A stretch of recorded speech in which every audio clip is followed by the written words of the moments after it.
올해가 얼마 남지 않은 가운데 내년도 우리 경제를 둘러싼 여러 전망이 곳곳에서 나오고 있습니다. 내년 경기도 올해와 마찬가지로 썩 좋지 않다는 전망이 우세한 가운데 2020년 자산 배분 전략과 투자 포인트를 전망하는 자리가 마련됐습니다. 현장에서 장민선 기자가 전해드립니다. 금융업계는 저마다 2020년도 경제 전망을 내놓으며 내년도 준비에 분주한 모습입니다.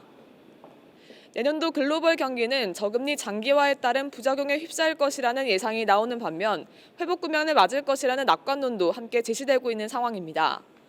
우선 누적된 금리 인하로 정부의 민간 부채는 큰 폭으로 증가했고 정책 여력이 줄어들면서 금융 안정을 저해할 가능성이 크다는 분석이 우세합니다.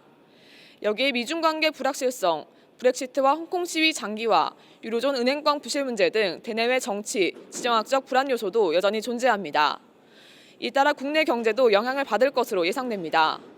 내년 국내 경기는 상반기 중 저점을 찍고 회복할 것이란 전망이 나오고 있는 가운데 소비 회복 지연 등으로 경제 성장률은 1% 후반대에서 2% 초반으로 예상됩니다. 올해 투자 트렌드는 인컴 펀드, 리츠 등이 두각을 나타내는데요. 이제 투자자들의 관심은 내년도 투자 전략으로 향하고 있습니다. 현대차증권은 2020년 투자 전략으로 국내 주식을 포함한 신흥국 주식과 위험자산에 관심을 기울여야 한다고 말했습니다.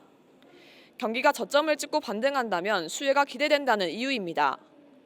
또 이미 위험자산에 대한 선호가 4분기부터 드러났고 내년까지 이어질 것이라는 전망입니다.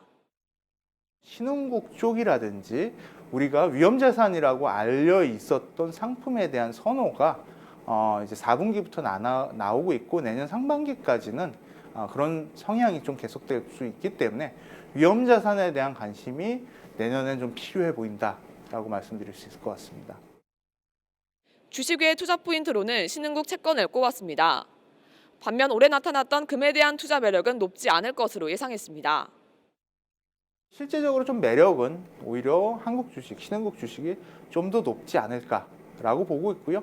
그런 관점으로 본다면 달러 강세 완화되고 이런 쪽으로 본다면 올해 나타났던 금의 투자 매력이 내년엔 그렇게 높지 않을 걸로 보여집니다.